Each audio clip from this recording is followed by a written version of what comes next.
and welcome back to my channel. Please excuse this boring temporary location. I'm already behind on when I wanted to get this video out, and so I'm just in a temporary secondary location for now for this video. So in my next one I will be back in my regular studio. But for today's video, in honor of Wes Anderson recently releasing his 10th film, The French Dispatch, I am going to be ranking all of Wes Anderson's films. This is going to be based on my personal preference, which ones I really liked, which ones I didn't really like so much. Honestly, I love all of these films. I think they're so different and quirky, and Wes Anderson is probably my favorite director right now. Kidding aside, I know that there is a stereotype that comes with liking Wes Anderson films. I don't really know.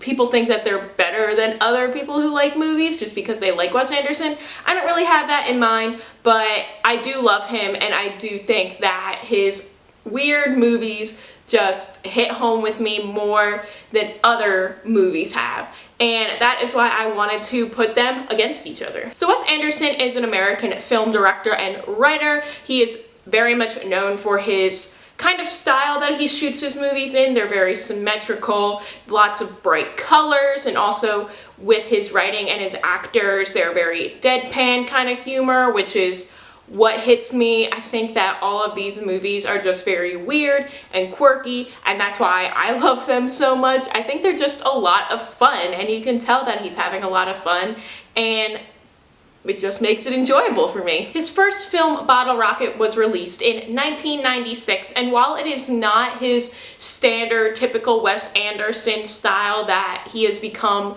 known for, you can still see some of the starts of it. And since Bottle Rocket, he has released 9 more films, being Rushmore in 1998, The Royal Tenenbaums in 2001, The Life Aquatic with Steve Zissou in 2004, The Darjeeling Limited in 2007, Fantastic Mr. Fox in 2009, Moonrise Kingdom in 2012, The Grand Budapest Hotel in 2014, Isle of Dogs in 2018, and his most recent one, The French Dispatch, in 2021. His films have been nominated for 15 Academy Awards, with The Grand Budapest Hotel winning all of them that he has won, which is 4. This is for Best Costume Design, Best Makeup and Hairstyling, Best Original Score, and Best Production Design. I fell in love with Wes Anderson after watching The Grand Budapest Hotel when that came out. Although that wasn't my first Wes Anderson movie, I believe that earlier that same year, I was a senior in high school and I was taking a mass media class, and we were watching Fantastic Mr. Fox.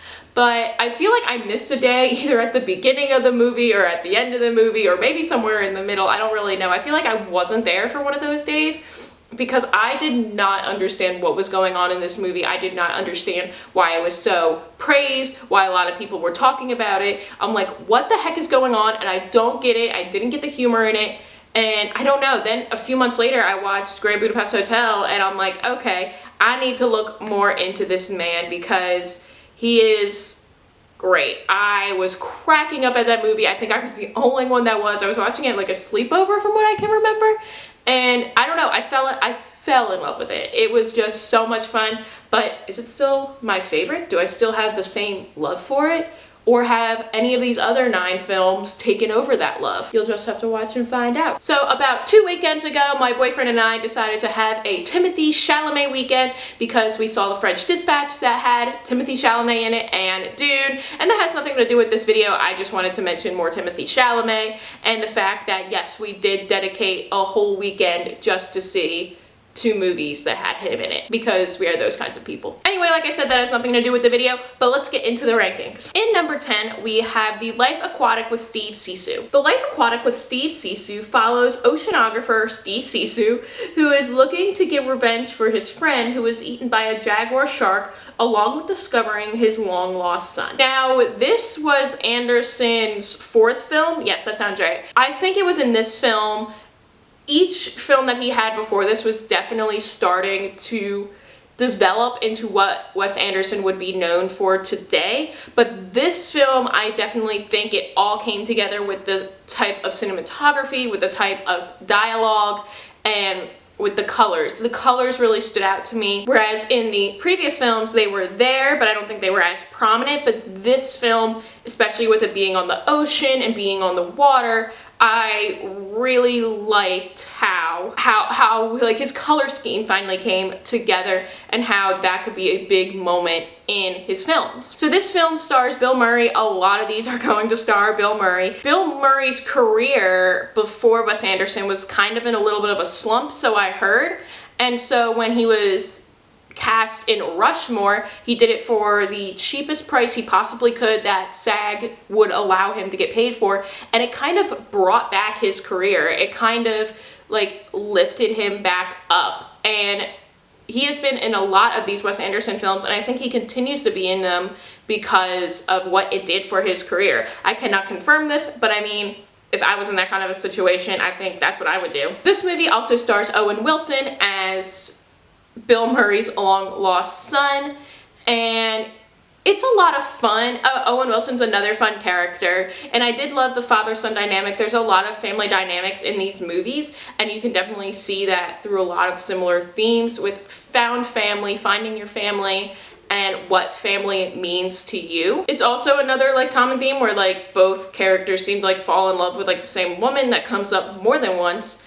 And it comes up in this film with Cate Blanchett, as she is a pregnant reporter, because during this movie, Steve Zissou is on the quest to find the jaguar shark that ate his best friend, but he's doing it in a documentary style, so he's filming it along the way. He's going to release this documentary, and that was a fun little aspect that they added on too. Willem Dafoe is probably my favorite character in this movie. I just think that he's just kind of weird and out there, but so that just tends to be my favorite characters. But this film, even though I do love it and I think that it is really great, it just didn't hit hard for me as much as some of these other films have, and I don't know, I just didn't really connect with it as much as I would have liked to, so that's why it's here in the 10th spot. In 9th place, we have the Darjeeling Limited. The Darjeeling Limited follows three estranged brothers as they travel via the Darjeeling Limited train to go on a spiritual journey through India after their father's funeral. So I know that this film has some controversy with whether or not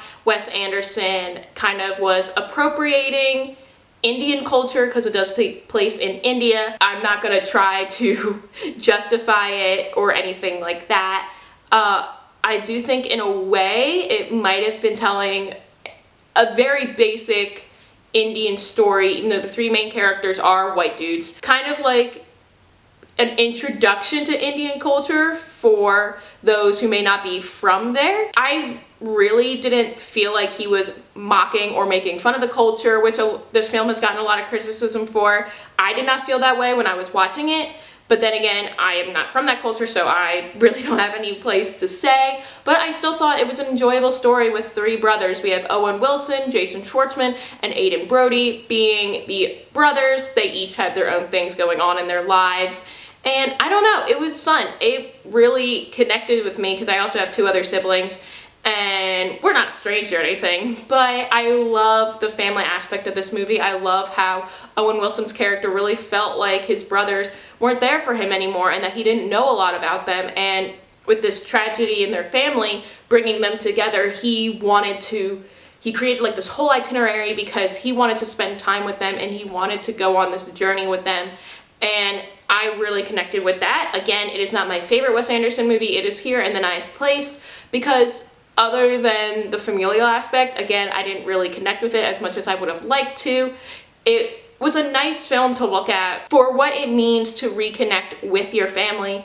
And again, it was fun and it was enjoyable, and I really liked being on the train. I thought everything shooting on the train was a lot of fun. But then again, other than that, it didn't really offer much that I found and enjoyed more in some of his other films. In 8th place, we have his very first film, Bottle Rocket. Bottle Rocket follows the story of friends Dignan and Anthony as they plan to go back to their old ways and make money through heisting. Now, another thing I've noticed about a lot of these movies that Wes Anderson likes to include is that there's definitely like a heist of some kind, whether they're stealing money or they're trying to, you know, fight bad guys or something like that. There's a lot of heisting that goes on in these movies, and I love that. I think it's fun. Now, this film is definitely the least Wes Anderson-like movie of them all. It's shot in like a traditional kind of style with the camera following the Wilson brothers. Luke and Owen Wilson are the main characters of the story. It's following them around, so it doesn't have its traditional, very symmetric style of shooting. It was originally a short film, and I think he just kept expanding upon that. And while some people think that that brings the film down, I don't know. I love this movie, y'all. This is a lot of people's least favorite movies. I love this one. Not enough to bring it out of spot number 8, but I love this one. I don't know, I thought the Wilson brothers had great chemistry, and I think the third Wilson brother is also in this movie as well. And yes, I know they have great chemistry, I mean, they're brothers, but I don't know, it was something about it that just made it really enjoyable for me. It's definitely out there. It's got a lot of weird scenes that don't really seem to mesh together, but like kind of eventually do. But I don't know, I was smiling the whole time, I was laughing. This was a lot better than I thought it was going to be, and yeah, I'm sorry, I loved it. Again, not enough to move it out of spot number 8, but I really enjoyed it. In 7th place, a little bit of a controversial opinion, we have Rushmore. Rushmore follows teenager Max Fisher and his friendship with a rich industrialist and their common love for a first grade teacher and how it affects their friendship. Now, Rushmore was Anderson's second film, and it's definitely the film where you can see his style starting to form. More so with like the cinematography and how it was filmed, with like the symmetrical shots, the overhead shots of, I'll insert some clips here of them kind of like looking over papers and things like that. So that style really started to come up in this movie so early on. This also gave Jason Schwartzman his reoccurring role as a character in one of these Wes Anderson movies, but it also started his career. And like I said before, this is also the film that helped revamp Bill Murray's career from what it was. They are the two friends, they somehow find friendship in each other, but then they also do fall in love with the same first grade teacher. Again, that always seems to also be somewhat of a common theme. So they try to like get back at each other during the film. And I know this is a lot of people's top favorite films because it does kind of show, again, another kind of Wes Anderson character kind of stereotype with, you know, a quirky teen that's kind of too mature for those that are around him, kind of going through, you know, some kind of life change. And while I do really like the character of Max Fisher, and I like what he does in the end for Bill Murray's character, representing him through the play that he likes to write, because he's a playwright, with the Vietnam War, which Murray was a part of, I think that it took me, I didn't like it right away, right after I finished it. I definitely had to sit on it for a little bit, because when I was watching these in order when I wanted to make this list, and then at first, I obviously had Bottle Rocket as number 1 because that was the first film, but at first I put this under Bottle Rocket. But then when I really sat on it, it made more sense to move it up. Again, it's only one above Bottle Rocket at the number 7 spot, and I do wish I could put it higher up, but there was just other films that I enjoyed more. In the 6th spot, we have I Love Dogs. I Love Dogs is Anderson's second stop-motion film where a canine influenza has spread across Japan and all of the dogs are sent to live on Trash Island until a cure is found. But that does not stop a young orphan boy, Atari, from finding his dog that was his bodyguard. This film has a great voice cast, along with fantastic Mr. Fox. Bryan Cranston is the main dog. And I really like this one. I wasn't sure if I was gonna like it more or less than Fantastic Mr. Fox. Obviously I liked it less, but I enjoyed it a lot more than I thought I would. I don't know why I didn't think I would like it. I mean, it's about dogs. And I think the idea of taking someone, again, that's part of your family away from you, that makes it more safe for you. I think it's like the governor or the president of Japan is forcing all of the dogs off of this island, or off to this island, and it's about survival for the dogs. It's about, you know, and what a dog like really means to a person. I mean, this orphan child breaks his way out of Japan onto this island so he can try to find the dog that was his bodyguard, because he didn't have anyone else. He didn't have parents, obviously he's an orphan. It was just such a sweet story, and I love dogs. Again, it didn't offer me too much in what some of his other films have offered, but I was smiling the whole time. I kind of got lost towards the end. There was like another kind of heist thing, and that kind of threw me off for a loop. But other than that, I was enjoying this film the entire time. It's really interesting to see current day stop motion and what can be done with that, especially when the stop motion is still in typical Wes Anderson filming style. I just think it's really interesting to see how you can take one art form and another kind of art form with like stop motion and his cinematic style and putting them together, and you can still tell that even though, yes, this is an animated film of sorts, it's still a Wes Anderson film. And I think that's really cool. And again, I think that's what Fantastic Mr. Fox offered.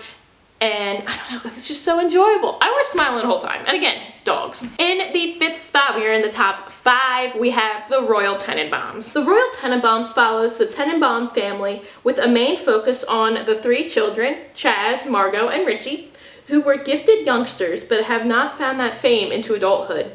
They are brought together when their father, who abandoned them in their youth, has been diagnosed with cancer, so they all get together one last time before he passes in hopes to reconcile what he has lost. So this is the 3rd installment of the Wes Anderson cinematic universe, and this one, again, we didn't really see it in Bottle Rocket, we started to see it in Rushmore, but here is where we definitely, it's like the last final step before we get to Life Aquatic, where we see Wes Anderson come into his style and really see it. And I think that's why it automatically made me enjoy it more, because I liked seeing the progression of where he started to where this film was. The children have very interesting storylines. The children are Ben Stiller, Gwyneth Paltrow, and Luke Wilson. They have really interesting storylines of where they began, and as children, how their father kind of like put them down, didn't really approve of what they were doing, or just always thought that they could do better, versus to how they are now when their father is diagnosed with cancer and wants to bring them all together because he feels guilty for what he did. He feels guilty that he left them and their mother, who's Angelica Houston. Yep, she's another character that likes to come along every now and then in these Wes Anderson movies. So he feels bad for what he's done, and he wants to fix that and reconcile with them, because he feels like he did abandon them. And he doesn't want that on his conscience anymore. He doesn't want to feel like when he goes that that's the last thing that they remember. And this one is, again, another family-focused movie, but I think it just connected with me more. I don't know why, but I definitely felt the more familial aspect, especially when, like Ben Stiller, he has kids of his own and they lost their mother. Gwyneth Paltrow marries a very rich Bill Murray. Again, there he is again. But then there's also a weird storyline with like Richie and Gwyneth Paltrow, what's her name? Margot. Because Margot is actually adopted into the Tenenbaum family. So she is not a blood relative, but there's a weird love story going on there, which was interesting. But it was still fun to watch, and oh gosh, I'm forgetting his name, who plays Royal Tenenbaum. Hang on. Oh, Gene Hackman. Gene Hackman is great, and I thought he did the role of Royal Tenenbaum so well. I really connected with his character above all of the others. But he was great, and he had a lot of fun with Ben Stiller's kids in the movie, and it also just put a smile on my face. A lot of these movies are very simple, and they are about family or about love or something, you know, a very simple topic in a way, but they just make me smile. And this one was another film that just made me smile, which is why I put it here at number 5. In the number 4 spot, we have Fantastic Mr. Fox. Fantastic Mr. Fox follows the story of Mr. Fox as he tries to protect his family from the 3 bad farmers that live in the area by creating plots to steal from them before they are able to destroy the land that they call home. Now, this was Anderson's first stop motion film, and again, this was my first dive into the Wes Anderson film genre. Like I said earlier, I did not like it before. I did not connect with it. I don't know why. It was still enjoyable, but I just didn't, I don't know. I think I swear I missed a day somewhere, whether it was at the beginning, middle, or end. I missed a day of this movie, and that's why I didn't really connect with it at first, but then watching it again over the years, I'm like, how could I not have loved this film? It's so weird. And again, it has a great voice cast. We have George Clooney and Meryl Streep as Mr. and Mrs. Fox. and again Jason Schwartzman as their son. And again, it's just so fun to see two different kinds of art styles come together to make a movie that is not a typical Wes Anderson movie, but you can still definitely tell it's a Wes Anderson movie. It's stop motion, but it's a Wes Anderson stop motion, and that makes it completely different. And the humor is there. All of the characters are just so deadpan and quirky, and I know I'm using quirky too much, but that's what it is. It's so weird, and I love it. I just found myself laughing so much during this movie. It just hit my sense of humor like real hard, and I don't know why. It just does, and I love that. Even though this is not his original story, his original work, it's by Roald Dahl, it still completely feels like Wes Anderson. I mean, yes, he still wrote the script technically, but it wasn't his original idea, but it still feels like it was, just because of what he is able to do with his humor and with his cinematography. I don't know. Again, this movie just made me smile. And it's a great story too, and I think my favorite character was Michael Gambon, who was the second Dumbledore. He's the one that comes in Prisoner of Azkaban after Richard Harris has unfortunately passed away. Everything is a conspiracy theory. I protest. Harry. I protest. Harry, you put your name in the goblet of fire.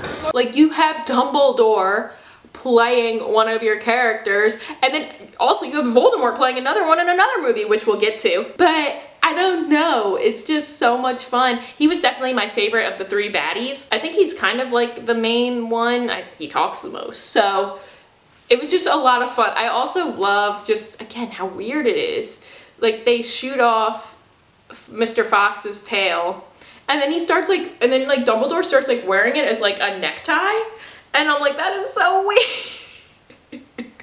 But see, it just makes me laugh because it's so weird. I don't know, I think that this is a great introduction to Wes Anderson movies because, again, it is different, but it is also a lot of fun. You can also, you know, this is a good family-friendly movie because it is just foxes. Because some of his other movies most of his movies I think are rated R, for language mostly, but this is a fun one.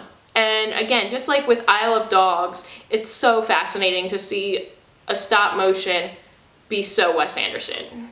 You would think that it would be different, but it's not. He's able to keep that same level of what he does when it comes to switching medium. All right, we're in the top 3. And with the number 3 spot, we have The French Dispatch, his newest movie. The French Dispatch follows 3 main storylines that focus on the creation of the final issue of a French news bureau that is published in Kansas. So again, this stars Bill Murray as the main dude in charge of the newspaper. And then we follow 3 storylines, which is something that we always get in a Wes Anderson movie, where he always kind of divides up his movies into like chapters or months. It's something very distinct that you can definitely tell what part of the movie you're going to be in. But what's different about this one is that it's 3 completely different storylines. We follow completely different people because it kind of focuses on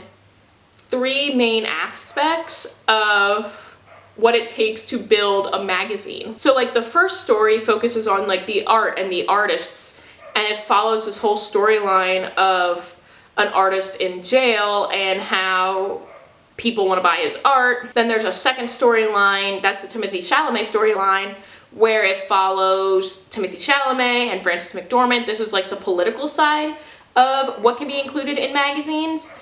And it's kind of just like reporting on like how far you're willing to go to like believe in your cause, and if you're able to backtrack on that and take it back, because how will that look like to you once you learn something new if you're so for one stance and you decide, hey, that's not actually what I feel like anymore, or I want to change a little part of it.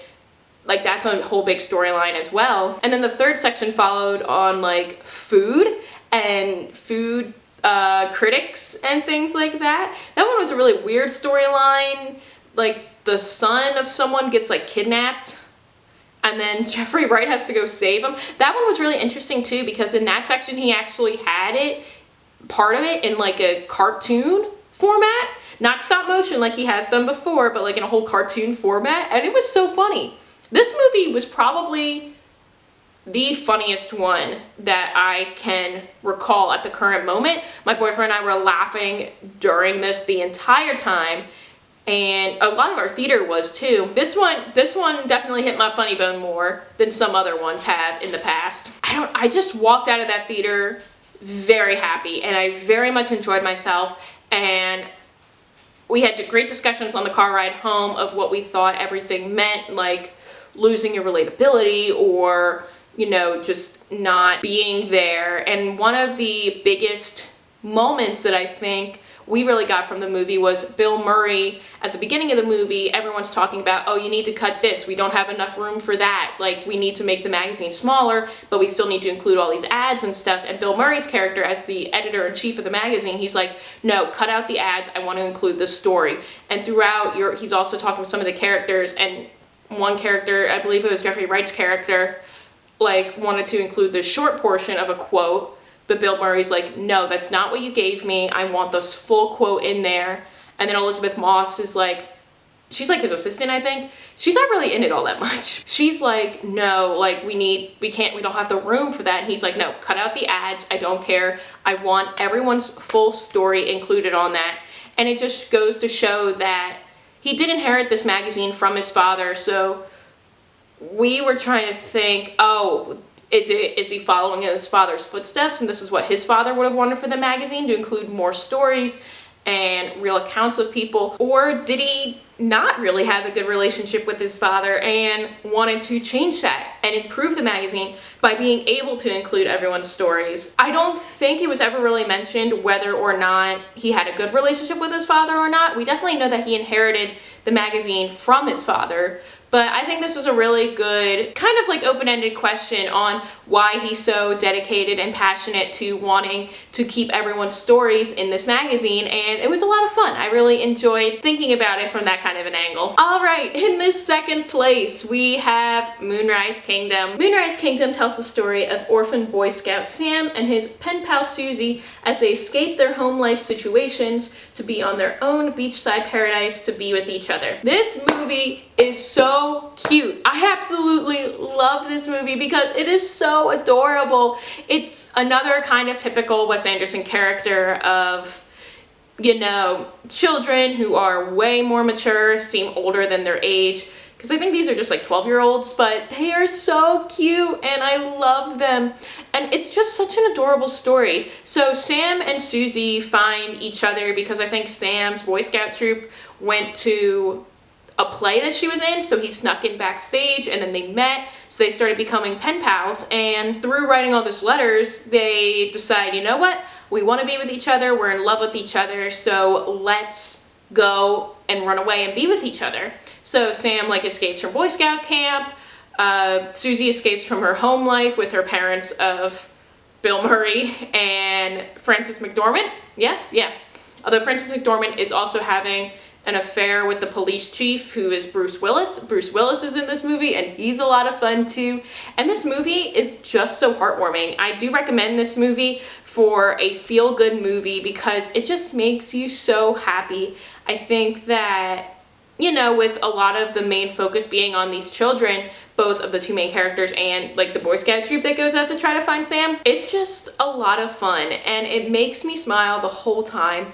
And I can't say enough good things about Moonrise Kingdom. I know this is a lot of people's favorite movie, or definitely within like the top 3, like it is for here for mine. But I don't know, it's just a really good feel-good movie that I think had the intentions of being a feel-good movie, especially when they're just kids being kids and they realize that they want to be with each other, and it's just so innocent as well. It's a very innocent feeling movie and I love that and I want more of that, and I think that it just felt very Wes Anderson in how he just wanted to display how you can have a found family. You can find these people who really connect and mean things to you, and those are the people you're meant to be with. And I love that. And it just always puts a smile on my face. This is my boyfriend's favorite movie, and it's definitely one of mine as it's in the number 2 spot. But I just can't say anything more except that it's heartwarming and it makes me smile. But the number 1 movie, which shouldn't come as a surprise because I gushed about it a lot at the beginning of this video, is the Grand Budapest Hotel. The Grand Budapest Hotel follows the concierge of the Grand Budapest Hotel, Mr. M. Gustav, and his lobby boy Zero, as Gustav is framed for murder of a wealthy socialite where she has bequeathed him a priceless painting. I absolutely love this movie. This was my first Wes Anderson movie that I watched fully and completely loved and understood. It has Voldemort as the main character, as M. Gustav. It has future Flash Thompson as Zero, the lobby boy. What more could you not love about this? I love the colors in this movie. It's just bright pinks and purples and very bright and vibrant, and I love it. It just grabs my attention from the beginning, and I just stick with it for the entire time. My boyfriend actually got me a little like keychain of like in old-timey hotels before they had like key cards. They actually had you know, like physical keys, and then this would be on it and it would tell you like your room number and everything. So this is like one as if it was from the Grand Budapest Hotel, and then on the back it has a quote. It says, "Rudeness is merely the expression of fear," from concierge M. Gustav. And that was a really cute gift, and I absolutely love it. And I think it goes well with the movie, and I just love this movie so much. It makes me happy just thinking about it. I sing like the main tune in my head all the time. And again, it was the humor that got me. It was very deadpan humor, and I think that's what made it funnier to me. And when I was able to watch this all the way through, again, I think it was at like a sleepover or something, I just loved it. I was able to connect with the characters. I was able to recognize Ralph Fiennes as Voldemort in there, so that also drew me in. And I loved it. I love the heist aspect of trying to break Gustav out of prison. I think it was just very, I know I've used this word a lot, but quirky. And maybe Wes Anderson is like an I'm not like other girls kind of person, now that I'm realizing how many times I've said quirky in this video, but doesn't matter.